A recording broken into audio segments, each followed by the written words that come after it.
मैं ये कहना चाहता हूं, माननीय दिल्ली की मुख्यमंत्री रेखा गुप्ता जी ने बड़े स्पष्ट तौर पर आज इस बात को दोबारा से सुनिश्चित किया है, दिल्ली के लोगों को जो कठिनाइयां 10 साल की बीमारी कारण आ रही हैं, उनकी गाड़ियों को जब्त किया जा रहा है, इन सब के लिए वो जो भी करना पड़ेगा, एड़ी चोटी तक तो उनका अगर जोर लगाना पड़ेगा तो वो भी लगाएंगे। हम दिल्ली के वातावरण को भी साफ करेंगे और दिल्ली की गाड़ियों को भी नहीं जब्त होने देंगे।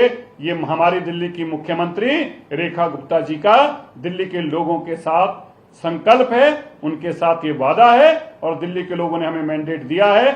हमने दिल्ली को भी हवा को भी साफ करना है, दिल्ली में एक्वे लेवल भी नीचे लेके आना है, दिल्ली के बच्चे भी साफ हवा ले सकें, यह भी चिंता करनी है और उनके साथ उनके इमोशंस के साथ जुड़ी हुई, उनके सेंटिमेंट्स के साथ जुड़ी हुई चीजें भी उनसे ना छीनी जाएं, इसकी भी चिंता दिल्ली की सरकार करेगी। हमने अपनी सारी लीगल टीम बिठा रखी है। हम ये देख रहे हैं इस ऑर्डर को इंप्लीमेंट कराने के लिए अरविंद केजरीवाल जी ने क्या क्या साजिशें रची, किस किस तरह से इन साजिशों के रचते के तहत कोर्ट पे कोर्ट ऑर्डर आते गए और ये कभी उसकी अपील में नहीं जाते थे, क्यों नहीं गए, ये सारी चीजें हम खंगाल रहे हैं। हम ये ऐसा भी इसमें समाधान ढूंढ रहे हैं कि हम जब कोर्ट पे CQM पे ये जानकारी दें कि हम पोल्यूशन कम कर रहे हैं, तब हम यह भी उनसे सुनिश्चित करा सकें कि गाड़ियों की उम्र के हिसाब से नहीं, गाड़ियों को पोल्यूशन के हिसाब से बैन किया जाए, उनकी एज को डिफाइन करते हुए बैन ना किया जाए, उनकी पोल्यूशन की क्या कैपेसिटी है उसको देखते हुए बैन किया जाए। इस तरह की भी जो है हम अपने सिस्टम को दुरुस्त करने के लिए और ऐसे जानकारी देने के लिए रास्ता बना रहे हैं। मार्च से ही इन्होंने अनाउंसमेंट करनी शुरू कर दी थी, 31 मार्च से हम जो है पुरानी गाड़ियों को बैन करेंगे और ईंधन नहीं देंगे पेट्रोल पंप पे। फिर उन्होंने उसकी मियाद बढ़ा के 30 जून पे ले आए। इतनी एक्साइटमेंट क्यों थी भारतीय जनता पार्टी की सरकार को कि 61 लाख वाहन यानी कि 61 लाख परिवारों को आप लगभग जो है उनकी बाह मरोड़ के उनको कहेंगे कि आप अपनी गाड़ी स्क्रैप करो और नई गाड़ी खरीदें। वो सरकार चलाना एक सीरियस बिजनेस है, इसको आप एक फुलेरा की पंचायत की तरह नहीं चला सकते हैं कि जब जो मन आ रहा है आप वो कर रहे हैं। और अगर CAQM ने कहा था तो पहली बात तो CAQM तो कोर्ट है ही नहीं, आप तो कह रहे थे कि आपको कोर्ट ने आदेश दिया है, सुप्रीम कोर्ट ने आदेश दिया है। CAQM तो एक अथॉरिटी है जिसके अंदर केंद्र सरकार एक बाबू को अपॉइंट करती है, उसका चेयरपर्सन। अगर CAQM ने आपको आदेश दिया तो सिर्फ आपको तो नहीं दिया, यूपी को भी दिया था, हरियाणा को भी दिया था, उन्होंने तो इंप्लीमेंट नहीं किया, आपने क्यों किया? और अगर आपने इंप्लीमेंट कर दिया था, आप कह रहे थे हमारे पास और कोई चारा नहीं है, तो अब आपने वापस क्यों ले लिया? इसका मतलब आपके पास ये ऑप्शन था। आप जानबूझ के सरकार के जो सरकार का पूरा इंफ्रास्ट्रक्चर है उसको जनता के खिलाफ इस्तेमाल कर रहे थे। और फायदा किसको होना था? 61 लाख वाहन अगर नए बिकते तो वर्ल्ड रिकॉर्ड बनता दिल्ली के अंदर कि इतनी सारी गाड़ियां बिकेंगी। ऑटोमोबाइल कंपनीज उनको फ़ायदा होता। ओला उबर जिन्होंने अभी 2 दिन पहले जिनको सरकार ने इजाज़त दे दी कि भाई अब आप अपने जो दाम है दुगने तक ले जा सकते हो, सर्ज कर सकते हो, मतलब अगर मुझे कहीं से कहीं 300 रुपये में जाना है और पीक टाइम है तो वो 600 रुपये भी ले सकता है मुझसे। तो आपने खुल्लम खुल्ला लूट के जो है वो इंतज़ाम कर दिए थे। तो मैं दिल्ली की जनता को बहुत बधाई दूंगा और ख़ास तौर पे भारतीय जनता पार्टी का समर्थक middle class, upper middle class के लोगों ने ट्विटर पे, एक्स पे, फेसबुक पे, इंस्टाग्राम पे इस तुगलकी फरमान की आलोचना की और खूब आलोचना की। हम लोगों ने प्रेस वार्ता करी 2 बार और इस कारण जो है इस फैसले को वापस लेना पड़ा।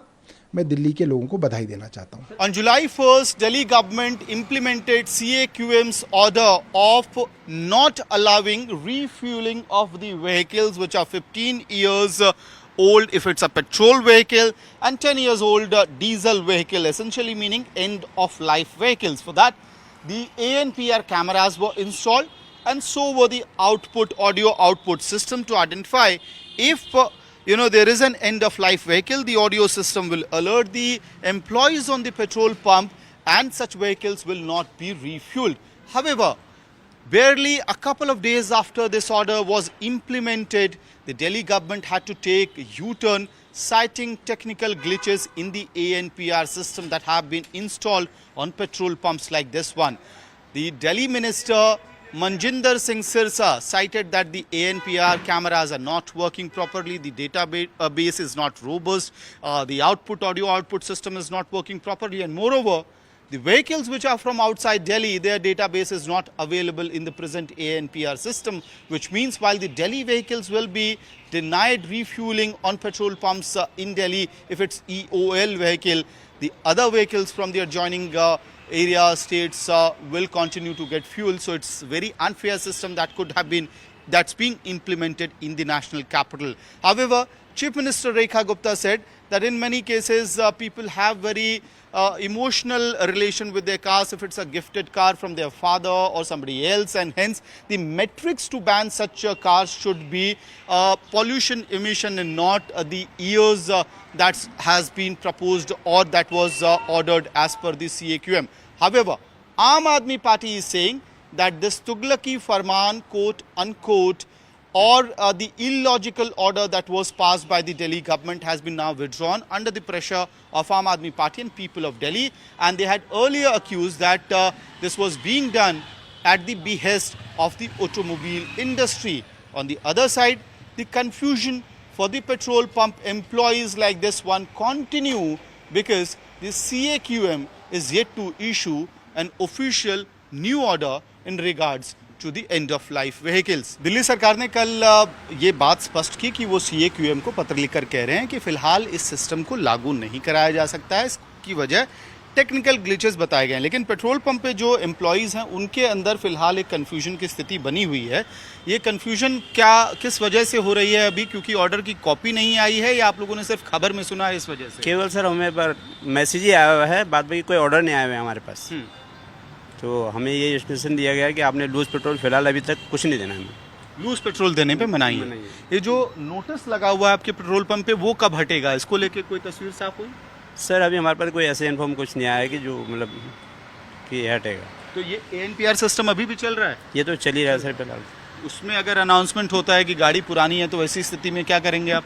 सर हमारे पास ये लगे हैं हूटर लगे हुए हैं, ये सायरन बजेंगे तो फिलहाल हमने उनको डालना ही नहीं पेट्रोल, नहीं देना है जब तक हमारे पास ऑर्डर नहीं आते। आप सुबह से ऐसी कोई गाड़ी आई? नहीं, अभी तो कोई ऐसी गाड़ी आई नहीं है। और बाकी ये है ना, जैसे उन्होंने ये जो हूटर लगाने वाले जो मशीन लगा रहे थे वो बता रहे थे कि ये प्रोग्राम होल्ड हुआ है, मतलब पूरी तरह डिक्लाइन नहीं हुआ है, होल्ड हुआ है। हमने बोला दिन भर, क्योंकि कल ही स्पीकर लगे हुए हैं। तो पेट्रोल देना है, डीजल देना है कि नहीं देना है? अब उसमें तो ये तो कंफ्यूज ही है, क्योंकि जब तक अभी हमारे मैनेजर को प्रॉपर लेटर नहीं आएगा या कंपनी से हमारे को लेटर आएंगे तभी वो कंफर्म हो पाएगा। If you like the video, do like, comment, share and subscribe.